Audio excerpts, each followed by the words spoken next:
Mr. Guido Mauna.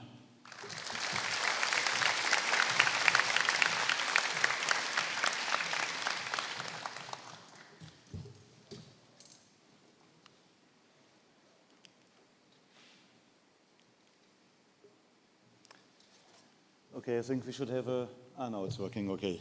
So, good afternoon, esteemed faculty, proud parents, and most importantly, the remarkable class of 2025.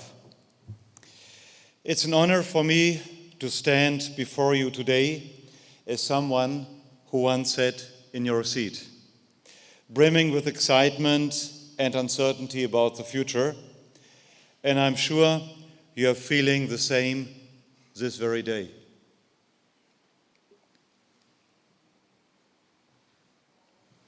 My name is Guido Mauna. I've been living in this beautiful country for more than 20 years.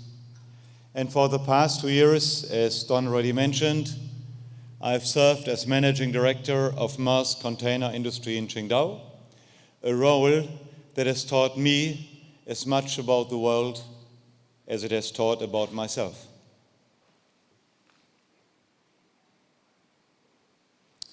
Today, I want to speak to you about equations or history dates, and I do not need to talk to you about what you've learned. In many subjects, you will know much more than me. Today, I want to share 4 lessons that have shaped my 45 years, something which is called connecting the dots. Then the power of lifelong learning, the courage to persevere, and I think many of you have done this, and the urgency to pursue what sets your soul on fire. I'm honored to be here as QSI is one of the best international schools in China. I myself went to a normal school in Germany, which did not offer such qualified teachers and programs, and thus I was not very motivated to learn. Finally, I achieved my A-level graduation, but not with the best score.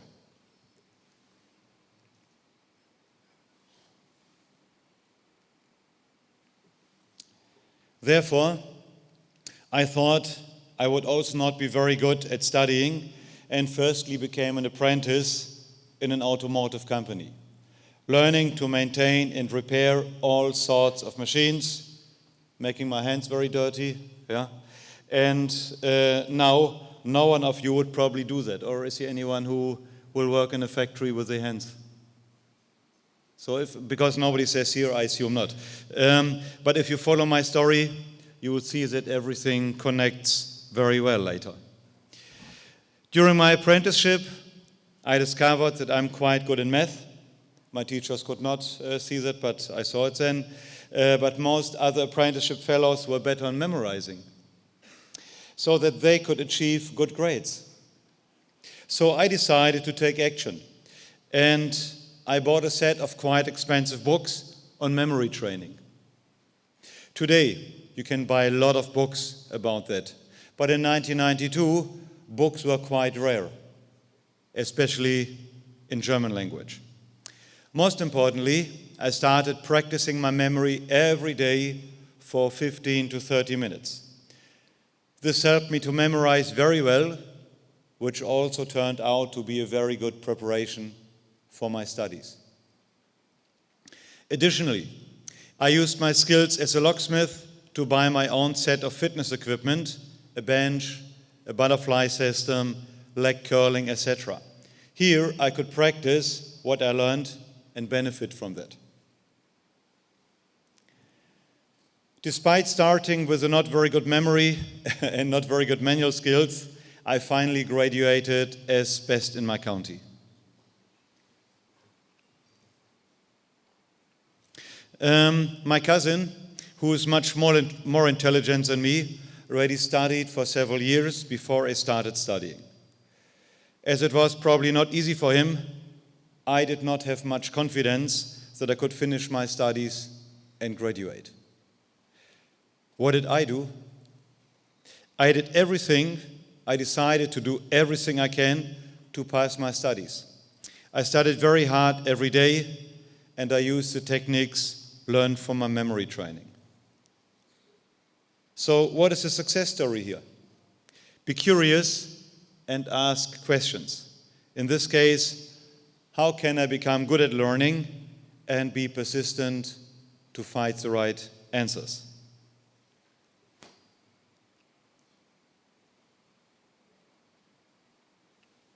Additionally, I needed to earn money. My father's business was not too successful at the time, to say it in nice words, so he did not have the money to pay my studies. So I decided to give lectures on memory training to students. I think they could benefit from my own experience. That was the first time someone taught memory classes at my university, so people were curious.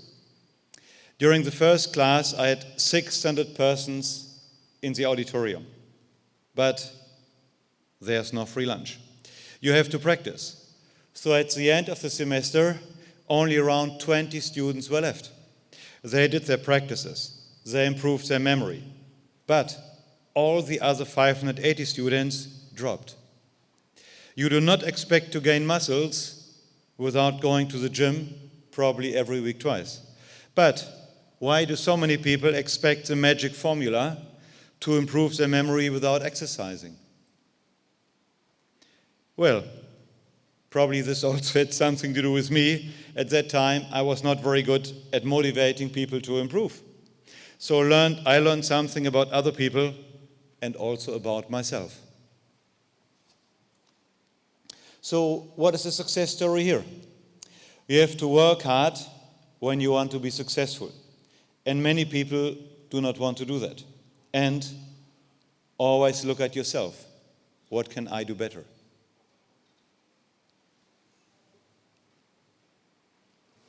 This is me making music. I already talked about the fact that I needed to earn money during my studies. I like to make music, so with 70 years, I started making music professionally. Playing as a one-man band, playing keyboard, singing. I was playing at birthdays, weddings, company celebrations, candlelight dinners, everything. I loved this work. Always happy people, good music, was my own one, but I liked it, and fantastic food, much better than at home. Here I had to sacrifice the time left over after the studies, but I improved my self-confidence, and I learned to speak in front of up to 700 people. And I could help my parents, who did not feel very well, that they could only contribute very little to my studies. There's one disadvantage of that model. I was never able to study abroad, because there I could earn no money and I would lose my valuable customers, so no chance. So I decided to work 1 year in England after my studies to get to know the culture of another country and also to improve my English. So please consider, whatever happens, there's always a way that you can achieve your targets. After I returned to Germany and started my job, I was a little bored. The internet technology was evolving, so in the year 2000, I decided to make a PhD after work. The topic was about using the internet to reduce the complexity of cars. I was at this time assistant of a top manager of Volkswagen. And he was very proud of me making a PhD, and he told everybody he was meeting and I was working with. This was very embarrassing for me because I was even not very sure that I could finish my PhD after work. After 60 hours a week, every week, and conducting the PhD at night until 2 o'clock every morning, these were really quite long days. But might be that I'm a little bit Chinese. I did not want to lose my face, so I did everything possible to satisfy my boss requirements and at the same time achieve my PhD. Until now, I did not talk about connecting the dots. So listen to me, it will come after the next two topics. Another incident that shaped my life was a problem with my body. In January 1993, I woke up one morning and I could not move my right arm well. My shoulder was almost paralyzed, some muscles failed. I visited 7 doctors and everybody said I would not be able to move my arm ever again. Fortunately, I have my own brain. So I did not believe the doctors. I had some dumbbells at home, so some weights, and I practiced every day for 1 hour to see whether I could reanimate the deactivated group of muscles. Within 3 months, I almost gained back the function of my muscles, and in June, I could finish my apprenticeship very successfully, which you can only finish when you have 2 functioning arms. You cannot repair a machine only with the left hand. That's not possible. So the lesson I learned here is believe in yourself, never give up, and do not listen to negative comments of others.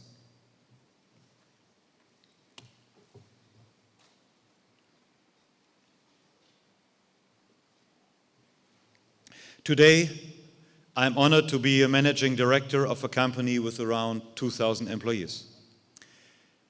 Many of these small stories of the past helped me not to only get this position, but also develop this company further. So in order to be successful, what I can share with you in a nutshell is the following. Number 1, always learn. So Chinese people say, 活到老, 学到老. So I recently finished my qualification as a Lean Six Sigma Black Belt, a methodology used to improve the company, quality, lean, etc. This not only helps me to support my team better, but also encourage my team to learn themselves and apply this methodology. I assume I'm the only managing director who invests a lot of time to learn, to encourage the team, and my people like it. And Mahatma Gandhi says, live as if you were to die tomorrow, learn as if you were live forever. And I mean, the world is changing. If you don't learn, everybody else will overtake you. So learning is essential. And this is true, especially in these disruptive times. Learning number 2. My apprenticeship helps me to understand many technical details of our products and our production machines. Now I can support my team with the right questions and advice to do better work. I am also sometimes working with my engineers and blue collars together, for example, conducting maintenance myself, crawling under a machine, get dirty clothes, whatever that is. So with this, I can understand the real difficulties of my team. What they're telling me, is it true, is it not true? And as I'm the first MD who's conducting this work, my colleagues also appreciate this and trust me. Being a role model is important to build trust, and trust is very important when you're working with a team.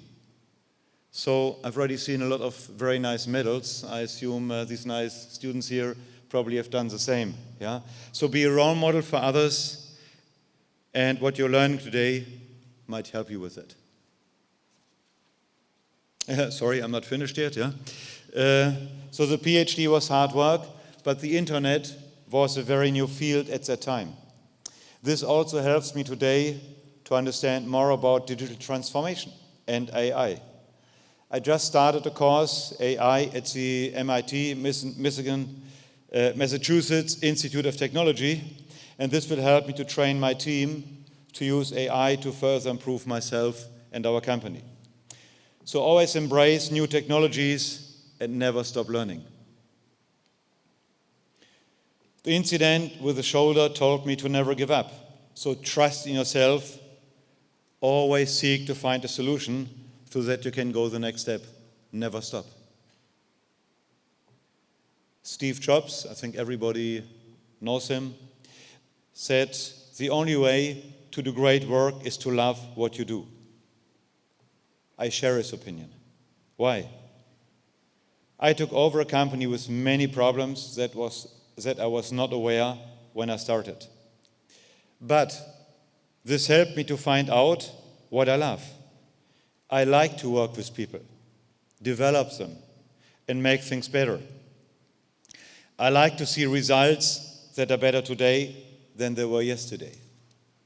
I like to work with people that I can transform from mediocre to very good, partly fantastic. Some people are better than me in some areas. It's great. And this gives me the drive every day to get up early, go to work, and face the challenge that is coming.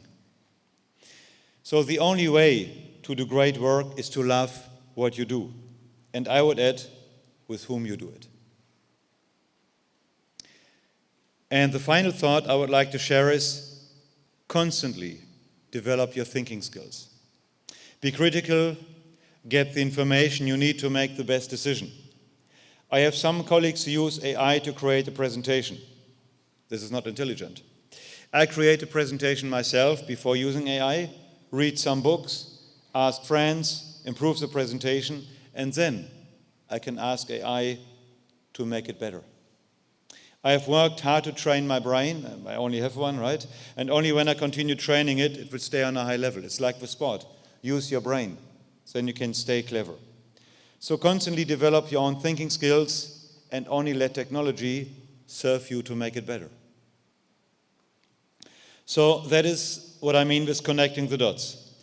Everything I did helped me to become what I am today. If I had missed some of these topics which I just told you, I think I would not be the person I am today. So this graduation is not the end of your journey. You have learned the tools you need to find answers to your curiosity, but you must stay curious every day.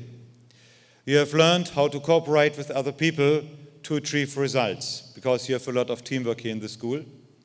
And I assume some of the results you could have not achieved yourself. But you must like to work with people. You have managed projects that started creating some leadership skills with you. And you must continue to develop these skills. I mean, everything I told you here is simple to say, but according to my experience, difficult to live. But you have everything within you. You just have to use it. And my final conclusion I would like to share with you is, do not dream what you want to become.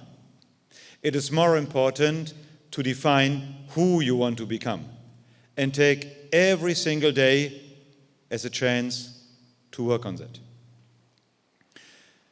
Dear students, congratulations on continuing the journey of your life. Thank you.